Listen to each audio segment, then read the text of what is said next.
اتنا سخت ترین گناہ ہے یہ، اللہ نظر رحمت نہیں فرماتا اس بندے پر، اللہ نظر رحمت نہیں فرماتا۔ حضور فرماتے ہیں میں اگر چاہوں تو اس کے گھر کو آگ لگا دوں دنیا میں ہی، اس کو جینے کا کیا حق ہے؟ یہ سخت ترین چیز ہے۔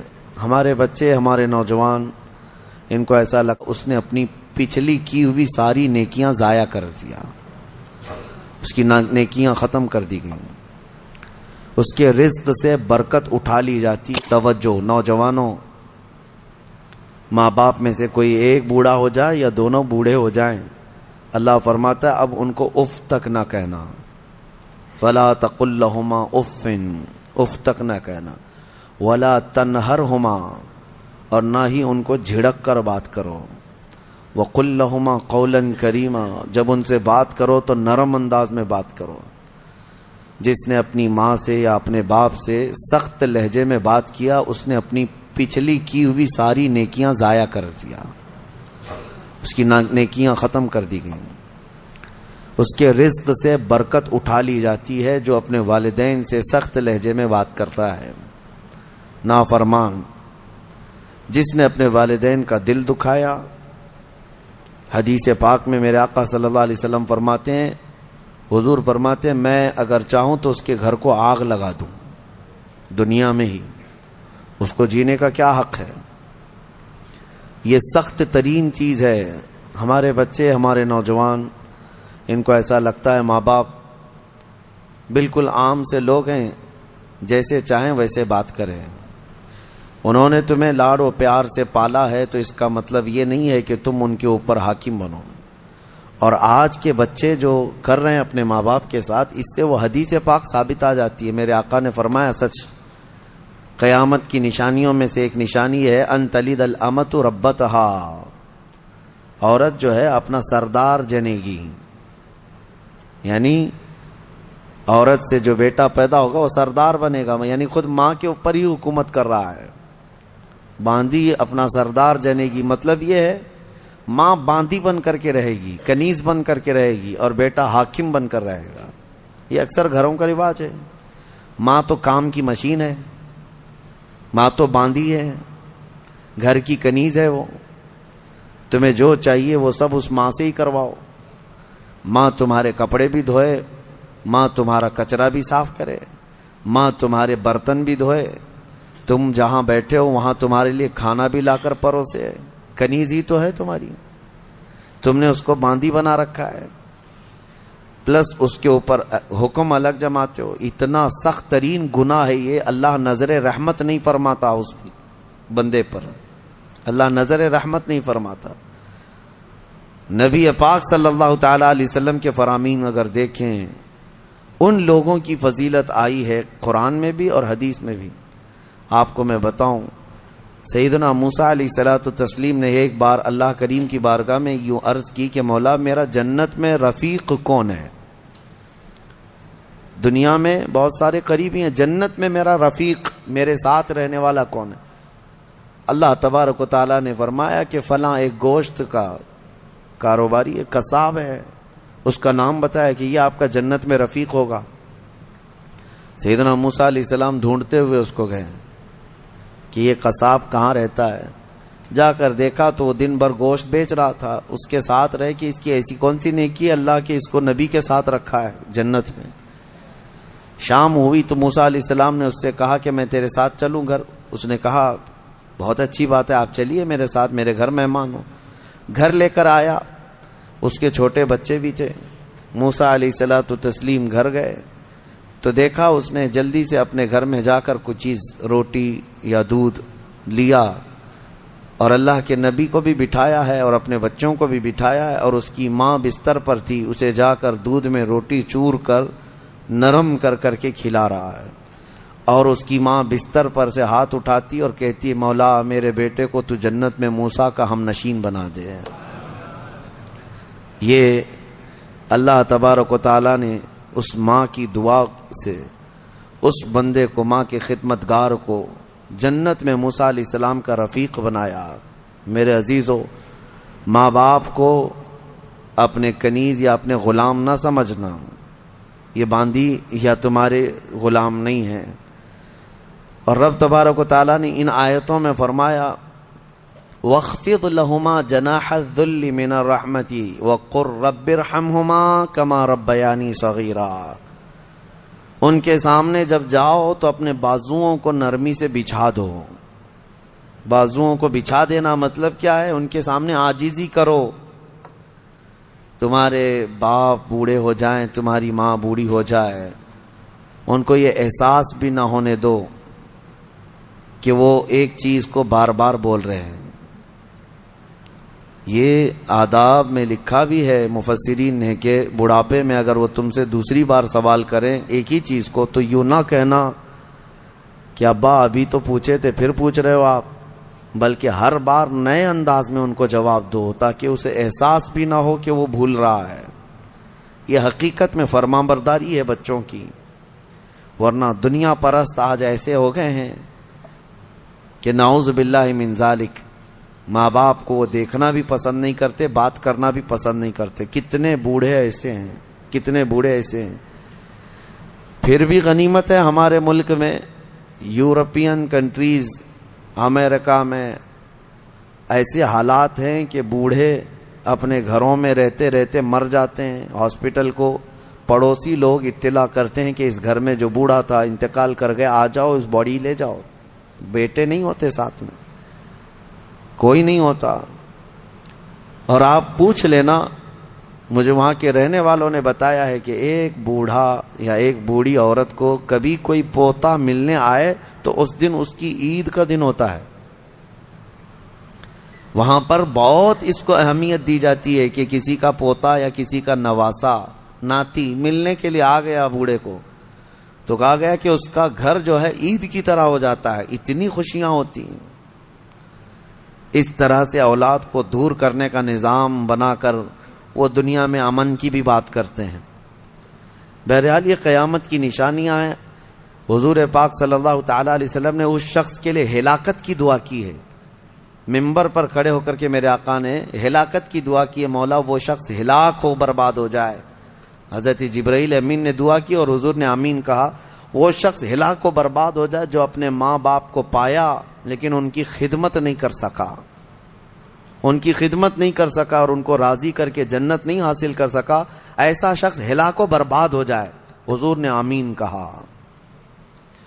اس بات کو سمجھو، کتنی مائیں ہیں جو ہمارے پاس اپنے بچوں کے متعلق کہتی ہیں، کتنے باپ ایسے ہیں جو اپنے بچوں کے متعلق ہمارے پاس کہتے ہیں، اور کتنے تو ایسے ہیں جو یہ کہتے ہیں کاش میری اولاد نہ ہی ہوتی تو میں سکون سے ہوتا۔ تو تم ایسے تو نہ بن جاؤ کہ تمہارے والدین تمہارے پیدا ہونے پر بھی افسوس کرنے لگ جائیں۔ وہ زیادہ دن تک تمہارے ساتھ رہنے والے نہیں ہیں، کیا خبر۔ اس لیے کوشش یہ کرو کہ ان کا احترام کریں، جتنے دن ہیں ان کو سکون کی سانس لینے دو، اور ہو سکے تو اپنے ہاتھ سے ان کی خدمت کرو، اپنے ہاتھوں سے ان کی خدمت کرو، کیونکہ ان کی خدمت کا بدلہ تم دے ہی نہیں سکتے۔ جب تم ماں کے پیٹ میں 9 مہینے تھے، ایک جھٹکا جو تم نے لگایا، تم 7 بار اپنی ماں کو حج کرا کر کے بھی اس جھٹکے کا اجر نہیں دے سکتے، اس کا بدلہ نہیں چکا سکتے۔ تم اپنی ماں کو کندھے پر بٹھا کر حج بھی کرا لو 7 مرتبہ، تب بھی تم اس کا وہ حق نہیں ادا کر سکتے۔ بہت بڑا عظیم حق ہے، اور کتنے ہلکے میں دھڑلے سے نوجوان اپنی ماؤں کو گالیاں تک دیتے ہیں، نعوذ باللہ۔ اور فرمایا گیا کہ جب ماں باپ، ایک نشانی میں آپ کو بتا دوں آپ کی زندگی کی، سب کو بتا دیتا ہوں، اپنی اپنی زندگی میں اس کو جانچ لینا۔ ابھی کل ہی کی بات ہے، میرے سامنے ایک بات آئی تھی، تجربے کی ہے، اس لیے میں آپ کے سامنے کہہ رہا ہوں۔ اللہ ایسا ہرگز نہ ہونے دے ہمارے گھر میں جس دن ماں اور باپ بیٹے سے بات کرنے میں ڈرنے لگ جائیں کہ پتہ نہیں بیٹا ناراض نہ ہو جائے، فرمایا گیا اس دن اس کے رزق کے دروازے بند ہو چکے ہوں گے، اس کی برکت کے دروازے ختم ہو چکے ہیں۔ ماں باپ جب بچے سے ڈرنے لگ جائیں کہ کچھ کہوں گا تو بیٹا روٹھ نہ جائے، الٹا جواب دے دے گا، رس کر کے روٹ کر کے گھر چھوڑ کر بھاگ جائے گا، یہ سب حالات سے جب ماں باپ تم سے بات کرنے میں ڈرنے لگ جائیں، ڈانٹنا تو وہ بہت پہلے ہی چھوڑ چکے ہیں، اب بات کرنے میں بھی ڈرنے لگ جاتے ہیں جب بچہ جوان ہوتا ہے۔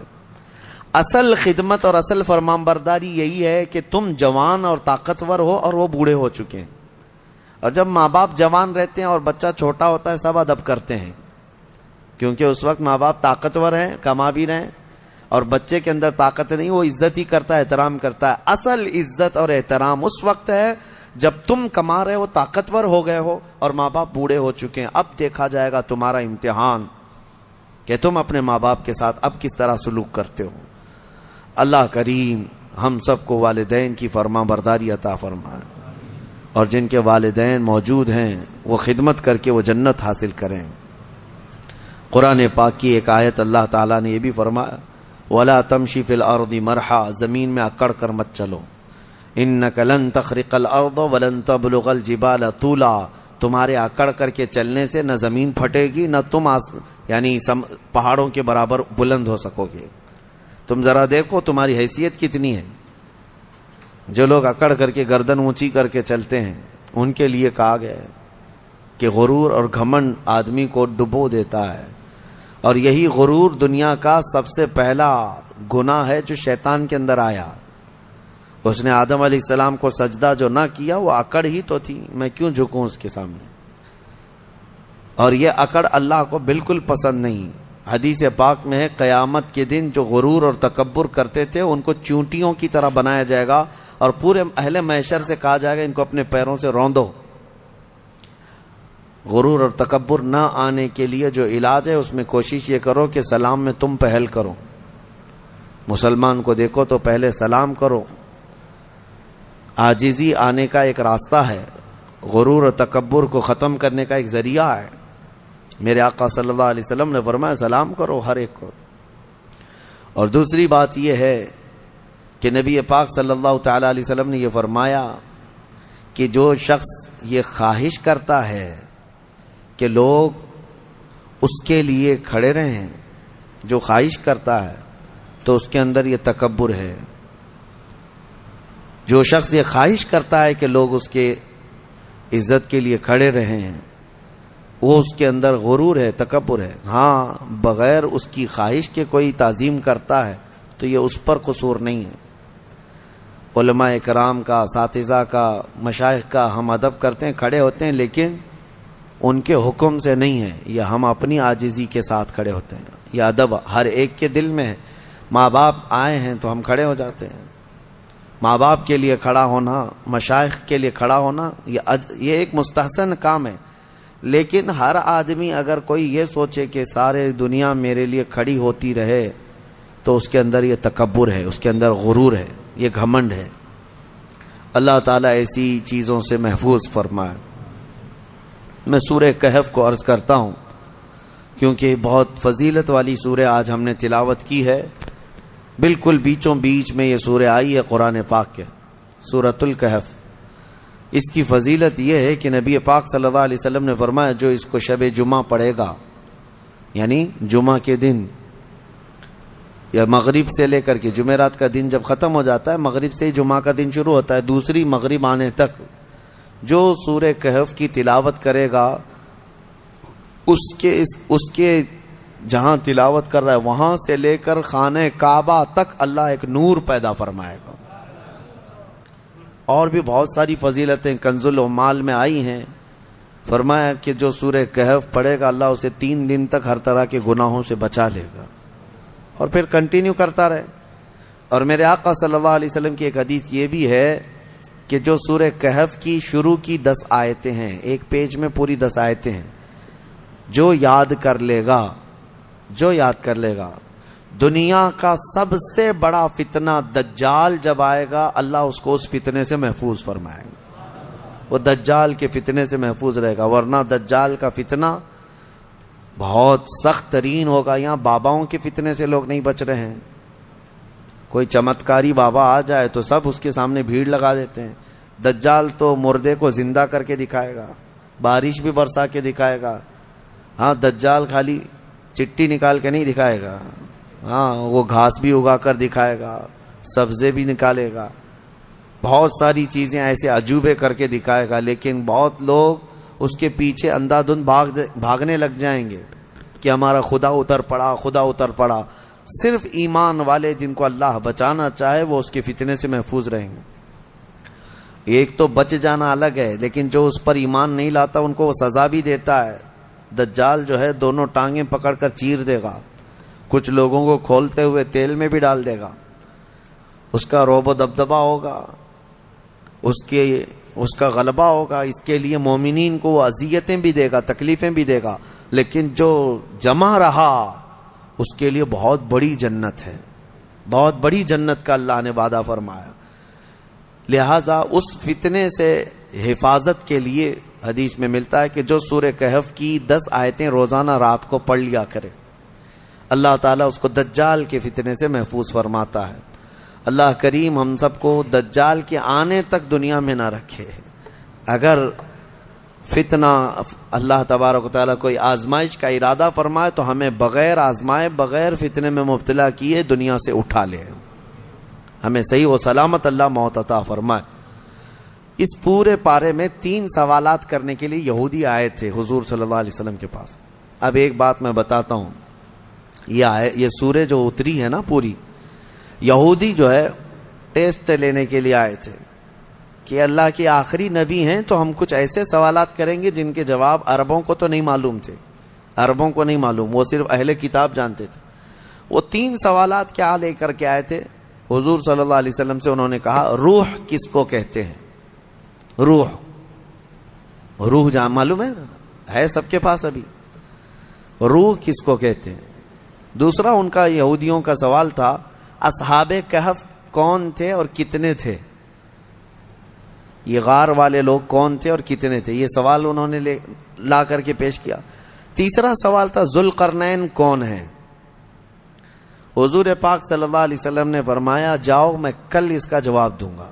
اب سنو، یہ کس کے لیے؟ نبی رحمت سید الانبیاء کے لیے۔ سنو توجہ سے، جو بڑے ڈھیٹ سے کہتے ہیں نا، عام لوگوں کی بات کر رہا ہوں۔ رسول رحمت صلی اللہ علیہ وسلم نے یہودیوں سے کہا کہ کل آ جانا، میں بتا دوں گا۔ تو حضور کا یہ ارادہ تھا کہ آیتیں اتریں گی، وہی آئے گی تو میں اس سے جواب دوں گا۔ کوئی آیت نہیں آئی، کوئی وحی نہیں آئی۔ دوسرے دن یہودی آئے، حضور پاک صلی اللہ علیہ وسلم نے ان سے فرمایا کہ جاؤ میں اور کل بتاؤں گا۔ 2 مرتبہ 3 مرتبہ حضور صلی اللہ علیہ وسلم نے ٹال دیا، اور یہودیوں کو یہی چاہیے تھا، بہانہ بدنام کرنے کے لیے، پروپیگنڈا پھیلانے کی۔ اب آیتیں نہیں آئیں، کئی دن تک وقفہ ہو گیا۔ روز آیت آتی تھی، کبھی دن میں کئی مرتبہ آیتیں اترتی تھی، لیکن اتنا لمبا وقفہ ہو گیا۔ حضور اکرم صلی اللہ علیہ وسلم کے قلب اطہر پر یہ بات بہت گراں گزر رہی تھی کہ کیا ہو گیا۔ تب پھر اللہ تعالیٰ نے یہ سورہ تو اتاری، سورہ کہف، لیکن اس میں یہ فرمایا وَلَا تَقُولَنَّ لِشَيْءٍ إِنِّي فَاعِلٌ ذَلِكَ غَدًا۔ اے محبوب، ہرگز ہرگز یہ مت کہنا کہ کل میں یہ کر دوں گا۔ یہ اللہ تعالیٰ کو پسند نہیں ہے، اپنے رسول کو اللہ تعالیٰ فرما رہا ہے ہرگز یہ مت کہنا کہ کل میں یہ کر دوں گا، الا ان یشاء اللہ، جب بھی کہنا تو یوں کہنا اگر اللہ چاہے تو کروں گا۔ یہی ہے انشاءاللہ۔ انشاءاللہ جو ہم کہتے ہیں، بعض لوگوں کو شک لگنے لگتا ہے، ارے پکا بولو نا۔ انشاءاللہ ہر پکی بات پہ بھی بولا جائے۔ ہاں یہاں ہمارے ہاں اس طرح کا رواج ہے۔ شروع میں ایسا تھا، ہم جو ہے مصر میں بس جا رہی تھی، ہمارے جہاں جانا ہے کالج کلیہ پہ، نمبر بھی وہی ہے بس کا، لیکن شک ہو رہا تھا۔ تو بس کے ڈرائیور سے ہم نے پوچھا کہ یہ کلیہ جائے گی، مدینہ نصر جائے گی؟ اس نے کہا انشاءاللہ۔ تو منہ دیکھتے کھڑے رہ گئے۔ پھر سے اس سے پوچھا کہ جائے گی، وہاں پہ جائے گی؟ اس نے کہا انشاءاللہ، بیٹھو۔ یہ انشاءاللہ وہ یقین کے لیے بول رہے ہیں، لیکن جو کھڑے ہیں ان کو ایسا لگ رہا ہے پتہ نہیں یہ پکا ہے بھی کہ نہیں ہے۔ نعوذ باللہ، یہاں لوگوں نے بھی جو ہے اس طرح سے بنا لیا ہے کہ اگر ان کو ایسا لگتا ہے کہ ڈاواں ڈول ہے تو ہم یہ بول کے نکل جائیں۔ ٹھیک ہے، اگر آپ کو کسی معاملے میں شک ہے تب بھی کہو انشاءاللہ، لیکن جس معاملے میں یقین ہے اس میں بھی کہو انشاءاللہ۔ یقین ہے اس میں بھی کہو انشاءاللہ. اب آپ کو اس مجلس میں بیٹھے ہیں، آپ گھر جانا ہے نا آپ سب کو، جبکہ پکا معلوم ہے ابھی اٹھیں گے، اب جائیں گے اب سب لوگ، لیکن آپ کو کہنا کیا چاہیے؟ انشاءاللہ. اگر اللہ چاہے تو میں جاؤں گا، ورنہ ہمیں پتہ نہیں، دروازے کے باہر نکلنے سے پہلے بھی موت آ سکتی. انشاءاللہ کی عادت ہو. اور اللہ نے اپنے رسول کو تنبیہ فرمائی ہے کہ آپ ایسا نہ کہیں کہ کل میں بتا دوں گا، بلکہ یوں کہیں کہ اگر اللہ چاہے تو، اگر اللہ چاہے تو. یہاں لوگوں میں یہ رواج قائم ہو، ہر ایک آدمی یقین والے معاملے میں بھی کیا کہے؟ انشاءاللہ. اللہ تعالیٰ چاہے تو میں ہی کروں گا. ہمارے استاد ایک کہتے تھے، ایک آدمی گھوڑا خریدنے کے لیے آیا، پیسے تھے اس کے پاس 50,000 روپے. امام صاحب کے پاس آیا، کہا کہاں جا رہے ہو؟ کہا گھوڑا خریدنے جا رہا ہوں. تو حضرت نے پوچھا کب؟ آج ہی خریدو گے؟ کہا اب بھی خرید کے لا رہا ہوں. امام صاحب نے، حضرت نے کہا بیٹا انشاءاللہ بولو. کہا انشاءاللہ انشاءاللہ کچھ نہیں، ابھی جا رہا ہوں مارکیٹ میں، دیکھو پیسہ بھی ہے، لے کے یہاں آؤں گا. یہ یہاں کا رواج ہے، یعنی انشاءاللہ وغیرہ کی ضرورت نہیں ہے، ابھی جا رہا ہوں پکا ہے، لے کے ہی آؤں گا. انہوں نے کہا پھر بھی بولو. کہا نہیں، اس کی کیا ضرورت ہے. گیا وہ گھوڑا خریدنے کے لیے مارکیٹ میں گیا تھا، اس سے پہلے کھانے کے لیے کسی ہوٹل میں گیا، کھانا کھایا، خوب بریانی وغیرہ ساری چیزیں. کسی نے اس کے پاس پیسے مار لیے، پوری پاکٹ کاٹ لیا، پورے جتنے پیسے تھے. اب اس کے بعد اٹھا، اس کے پاس بل دینے کے لیے بھی پیسے نہیں تھے. تو ہوٹل والوں نے کہا کہ یہ تو چور چکا دکھ رہا ہے، اتنا سب کھا لیا اور بل دینے کے لیے برسوں پہلے کی بات ہے. اس کو وہیں پر لگا دیا اور کہا کہ پورے برتن دھل کے جائے. یہاں سے ہوٹل کے پورے برتن اس سے دھلوائے، صفائی کروائے. شام ہو گئی، کپڑے میلے تھے، کچیلے ہیں، پتہ نہیں کتنے ٹیبل صاف کیا، برتن دھویا اور واپس منہ لٹکائے آیا. حضرت بیچ میں مل گئے امام صاحب. کہا کہاں ہے گھوڑا؟ تو اس نے کہا میں انشاءاللہ گیا تھا گھوڑا لانے، انشاءاللہ کھانا کھا رہا تھا، انشاءاللہ کسی نے پیسے چرا لیا، پھر انشاءاللہ ہوٹل والے نے جو ہے برتن منجوایا، پھر انشاءاللہ میں ٹیبل صاف کیا، پھر انشاءاللہ اب واپس آیا. اب تو ہر بات پہ انشاءاللہ. میرے عزیزو، یہ کوئی انشاءاللہ یہ محاورہ نہیں ہے، تکیہ کلام نہیں ہے، یہ یقین کو جتاتا ہے اللہ کی ذات سے آپ کا کتنا گہرا تعلق ہے. لٹ جانے کے بعد مت کہو، سب کچھ ہونے کے وقت بھی کہو کہ اگر میرا مولا چاہے. اسی طرح کی ایک روایت حضرت سلیمان علیہ السلام کے متعلق ہے. ان کی 100 بیویاں تھیں. انہوں نے ایک رات یوں کہا کہ آج کی رات میں اپنی ساری بیویوں کے پاس جاؤں گا، سب سے صحبت کروں گا اور ہر ایک سے ایک مجاہد بیٹا پیدا ہوگا. لیکن انہوں نے انشاءاللہ نہیں کہا تھا. وہ گئے، رات ساری بیویوں سے ملاقات کی. اللہ کے نبی ہیں، نبی کی طاقت کو عام انسانوں سے کمپیئر نہیں کریں بہرحال. لیکن ان کے اس قول کا کچھ بھی نہیں ہوا. بعد میں ایک ہی بیوی سے ایک بیٹا پیدا ہوا، کمزور. روایتوں میں یہ فرمایا گیا کہ اللہ نے فرمایا اگر انشاءاللہ وہ کہتے، اللہ اگر چاہے تو رب تعالیٰ ساری چیزیں ویسی فرماتا جیسے انہوں نے کیا. بہرحال یہ تنبیہ کے لیے، درس کے لیے. اب جب نبیوں کے لیے اللہ تعالیٰ نے یہ فرمایا ہے تو عام انسانوں کے لیے کیا ہے؟ خیر، آیتیں اتری اور پھر اللہ نے بتا دیا اپنے محبوب کو روح کیا چیز ہے، اصحاب کہف کون تھے، ذوالقرنین کون ہے. یہ تینوں کے جوابات جو یہودی پوچھ کر کے پروپیگنڈا پھیلا رہے تھے کہ رسول کو نہیں پتا ہے، اللہ نے قرآن میں یہ تینوں کے جوابات اتارے. روح اللہ کا ایک حکم ہے، اللہ کا نور ہے. اور اصحاب کہف اللہ نے فرمایا کچھ لوگ کہتے ہیں 5 تھے 6 تھے اور کچھ کہتے ہیں 7 تھے، 8واں ان کا کتا ہے. اے محبوب آپ فرما دیں ان کی صحیح تعداد اللہ ہی کو معلوم ہے. 7 لوگ تھے نوجوان. اور ذوالقرنین ان کے بارے میں پھر میں بتاؤں گا. اصحاب کہف کے بارے میں مختصر سی بات بتا دیتا ہوں. ایک بادشاہ تھا دقیانوس. وہ بادشاہ مرتد اس طرح کہ وہ آخرت کا بھی انکار کر رہا تھا اور وہ اپنا ایک الگ دھرم چلا رہا تھا. عیسیٰ علیہ السلام کا دین پرانا ہو گیا، یعنی عیسیٰ علیہ السلام کے دین میں ہی یہ چیزیں ہو رہی تھی. تو وہ اس زمانے میں سب لوگ بت پرستی میں اور خدا کے انکار میں مبتلا تھے. تو 6-7 لوگ ایسے تھے جو بادشاہ کے سپاہیوں میں تھے یا وزیروں میں تھے یا الگ الگ تھے. یہ لوگ پوشیدہ طور پر اللہ ہی کی ذات پر یقین رکھتے تھے, ایمان رکھتے تھے, لیکن یہ ظاہر نہیں کر رہے تھے کہ ان کے بادشاہ مار ڈالے گا. لیکن کب تک اس طرح چھپ کر کے رہیں؟ تو یہ 7 لوگ یا 8 لوگ جتنی ان کی تعداد تھی, ایک جگہ یہ لوگ مل لیا اور کہا کہ ہم یہ شہر چھوڑ کر بادشاہ کی سلطنت سے دور چلے جاتے ہیں تاکہ ہمیں ہمارے دین پر آسانی سے عمل کا موقع ملے. وہ سب بادشاہ کو چھوڑ کر کے اچانک ایک دن رات کو طے کر کے نکلے. راستے میں ایک کتا ان کے ساتھ ہو گیا.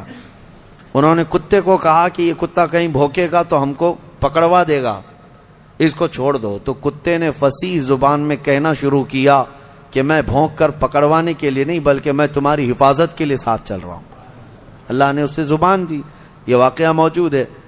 جب وہ لوگ نکلے بہت دور, آبادی سے بہت دور نکلے اور ایک غار میں جا کر کے انہوں نے آرام کی غرض سے پناہ لی, گئے اور سوئے. اب رب تعالیٰ فرماتے ہیں فَضَرَبْنَا عَلَىٰ آذَانِهِمْ فِي الْكَهْفِ سِنِينَ عَدَدًا, ہم نے ان پر ایک لمبے سالوں تک نیند طاری کر دی.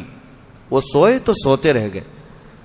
اب ہوا یہ کہ بادشاہ کو دوسرے دن کسی نے شکایت کی کہ 7 لوگ آپ کے وزیروں میں سے, سپاہیوں میں سے ایسے ہیں جو آپ کے دین پر نہیں, وہ اللہ پر ایمان رکھتے اور وہ شہر چھوڑ کر چلے گئے. بادشاہ نے ان کی تلاش جاری کروائی, کہاں ہیں ڈھونڈو.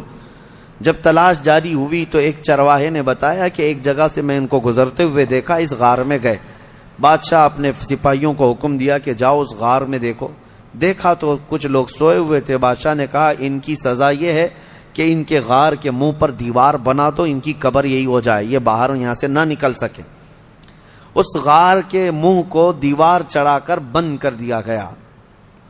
یہ سزا تھی بادشاہ کی طرف سے کہ وہ میرے دین سے نکلے ہوئے لوگ ہیں. خیر سارے لوگ چلے گئے تو ایک چرواہے نے وہاں پر جو موجود تھا اس نے ان کی پوری تاریخ, ان کے نام لکھ دیے, یہ کون لوگ تھے, یہاں کیوں آئے تھے اور ان کے اوپر کیا سزا ہوئی. بات ہو گئی. یہ دقیانوس بادشاہ کا ظلم تھا, وہ لوگ چلے گئے. اب یہ لوگ سوتے رہے. قرآن میں ہے 309 سال تک سوتے رہے. 309 سال. اصل میں یہ 300 سال ہی ہیں, لیکن یہ جو سورج کے سال ہیں جن کو شمسی سال کہتے ہیں, جنوری, فیبروری, مارچ, اپریل, یہ شمسی سال ہیں, یہ سورج سے چلتے ہیں. اور قمری مہینے جو ہیں چاند سے چلتے ہیں, جو محرم, صفر, ربیع الاول, ربیع الاخر. اس میں اور اس میں فرق کیا ہوتا ہے معلوم ہے؟ ہر 100 سال پہ 3 سال کا فرق آ جاتا ہے. ہر 100 سال پہ 3 سال کا فرق آ جاتا ہے. یعنی اسلامی مہینے کبھی 29 کے ہوتے ہیں, کبھی 30 کے, کبھی 2 مرتبہ 29 کے ہو گئے. یہ جو چاند والے مہینے ہم ان کو اسلامی مہینہ کہتے ہیں, اصل یہ چاند کے مہینے, چاند ایسے چلتے ہیں. اور باقی جو سورج سے چل رہے ہیں شمسی مہینے, جنوری, فیبروری, یہ فکس ہیں. ان میں کوئی چاند بھی دیکھنے کی ضرورت نہیں, سورج بھی دیکھنے کی ضرورت نہیں, وہ فکس ہیں. تو ان سالوں کے اعتبار سے جو شمسی سال اگر 100 سال ہو گئے تو قمری جو ہے نا 103 سال ہو جائیں گے. اس طرح 300 سال شمسی وہ اصحاب کہف سوتے رہے, لیکن قمری مہینوں کے اعتبار سے 309 سال ہو گئے, 9 سال ایکسٹرا. تو 309 سال کے بعد اللہ تعالیٰ نے دوبارہ کیسے ان کو اٹھایا؟ اب روایت میں یہ ہے کہ ایک بادشاہ آیا بیدروس, وہ اچھا بادشاہ تھا, منصف تھا, عادل تھا, ایمان والا تھا. اس نے اپنی قوم کو ہدایت دینے کی بہت کوشش کی, سمجھا رہا تھا کہ آخرت پر ایمان لاؤ, اللہ دوبارہ موت کے بعد اٹھانے والا ہے. لوگ انکار کرتے تھے کہ کچھ نہیں ہوتا, مرنے کے بعد جو ہے نا جیسے جلا کر کے راکھ کر دیے, استھیاں بہا دیا گنگا میں, اب کوئی آنے والا نہیں ہے. یہی عقیدہ تھا اس وقت بھی تھا کہ کوئی دوبارہ اٹھائے نہیں جائے. عجیب بات ہے, جلا کر راکھ کر کے دریا میں بہاتے ہیں اور کہتے ہیں کہ حساب کتاب کچھ نہیں ہوگا, لیکن پورن جنم کا عقیدہ رکھتے ہیں. نہیں, دوسرے جنم میں چوہا بلی ہو کے پیدا ہو سکتا ہے, کتا بھی بن کے پیدا ہو سکتا ہے. اچھے گن کیا تھا تو کچھ اچھا بن کے پیدا ہوگا, اب برے گن کیا تھا تو دوسرے جنم میں پتہ نہیں کیا بن کے پیدا ہوگا. اب یہ جتنے حکومت میں بیٹھے ہم دیکھتے ہیں کیا بن کے پیدا ہوں گے ان کے حساب سے. ہمارا عقیدہ تو نہیں ہے. ہمارے ہاں ایک بار موت کے بعد دوبارہ قیامت کے دن ہی اٹھایا جائے گا. قیامت کے دن ہی دوبارہ اٹھایا جائے. اس کا انکار کر رہے تھے لوگ کہ دوبارہ اٹھایا نہیں جائے گا. تو بیدروس بادشاہ اللہ کی بارگاہ میں دعا کر رہا تھا, مولا کوئی ایسی نشانی بتا دے کہ جس نشانی کو دیکھ کر کے یہ قوم ایمان لے آئے. تو اس بادشاہ کی دعا پر اصحاب کہف جو 300 سال سے سو رہے تھے, اللہ نے ان کو دوبارہ اٹھایا. وہ اٹھے, انہوں نے آپس میں ایک دوسرے کو سوال کیا کہ ہم کتنے دن کب سے یہاں سو رہے ہیں. کسی ساتھی نے کہا صبح آئے تھے دوپہر ہو گئی ہے. کسی نے کہا نہیں تھوڑا زیادہ سو لیے. بعد میں پھر انہوں نے اپنی نشانیاں دیکھی, ناخن بہت بڑے, بال الگ سے دکھ رہے ہیں.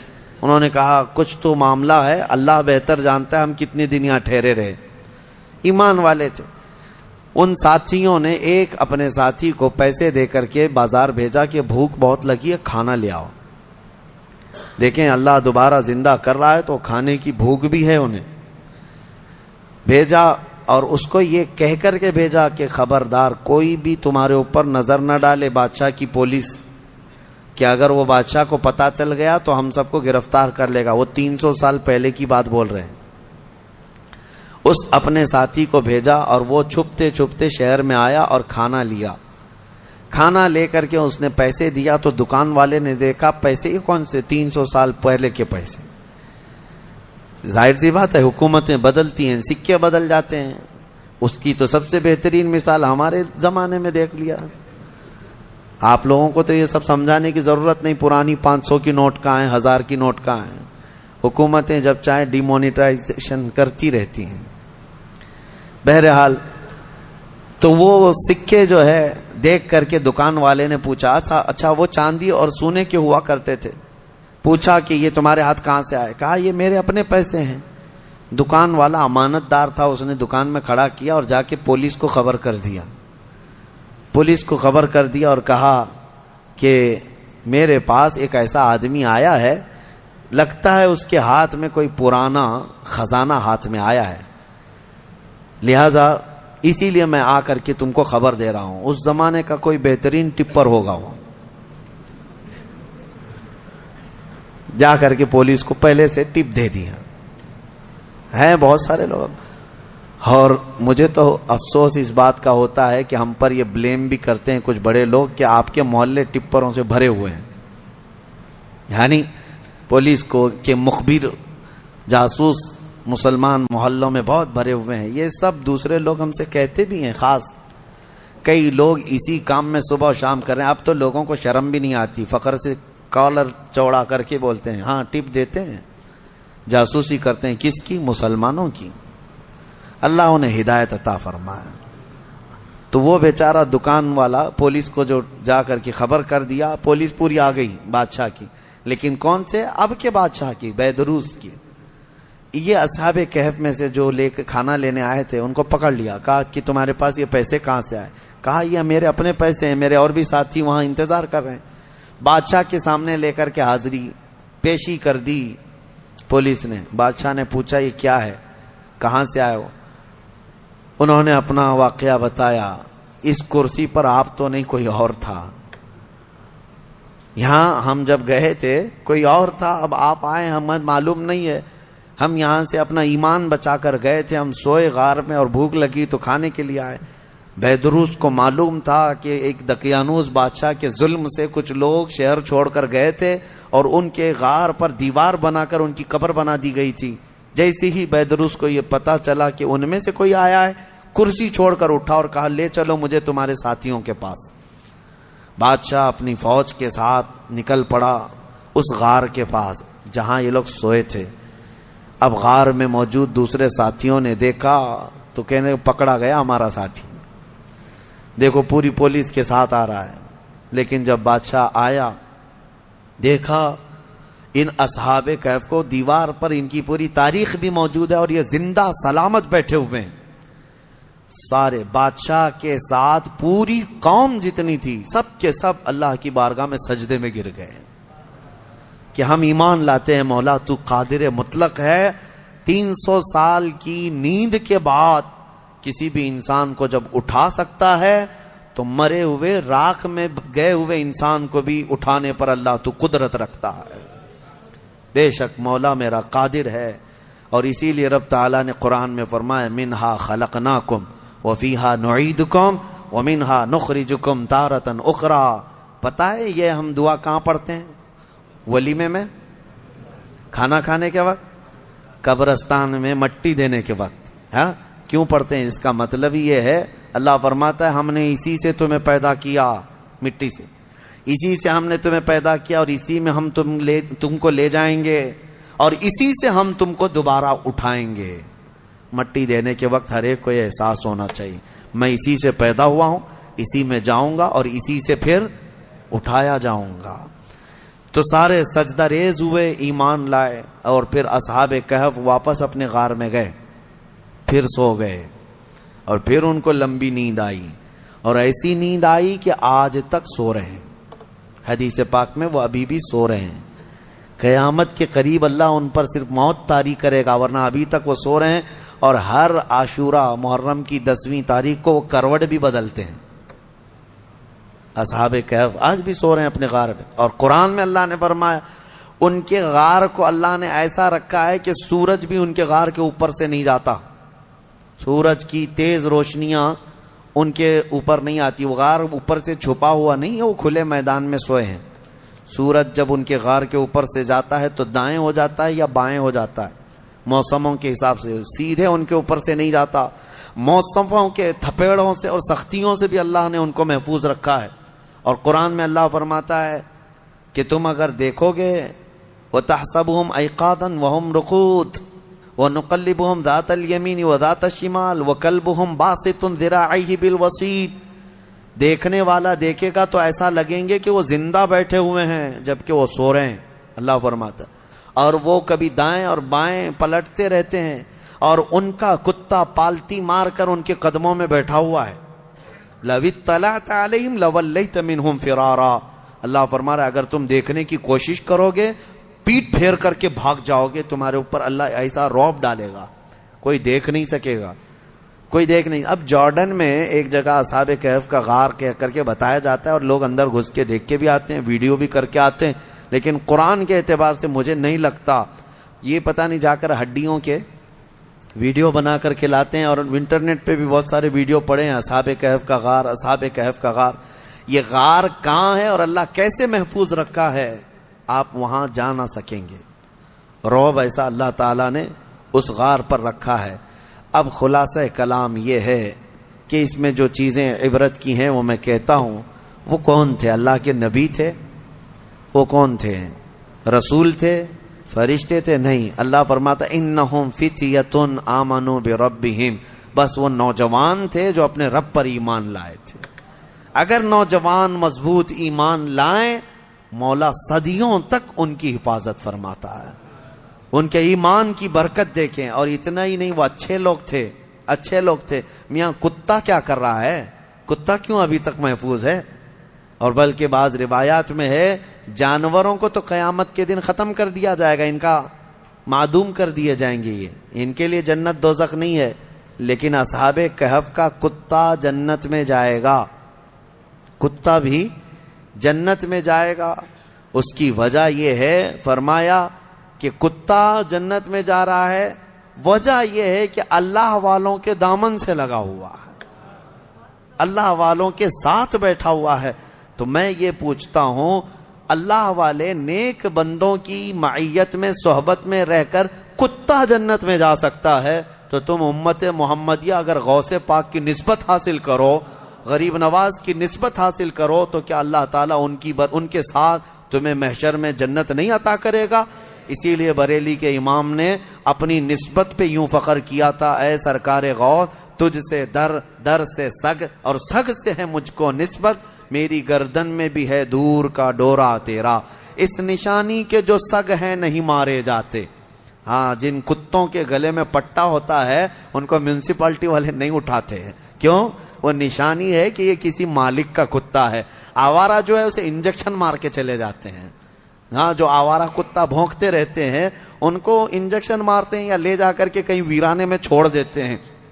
آپ کے یہاں میونسپلٹی کی گاڑی اب آتی ہے نہیں آتی پتہ نہیں، لیکن دیکھو بیلٹ والے کتے کو کوئی پکڑ کے دکھائے. ارے اب تو کتوں کے لیے بڑے قانون بنے ہوئے ہیں.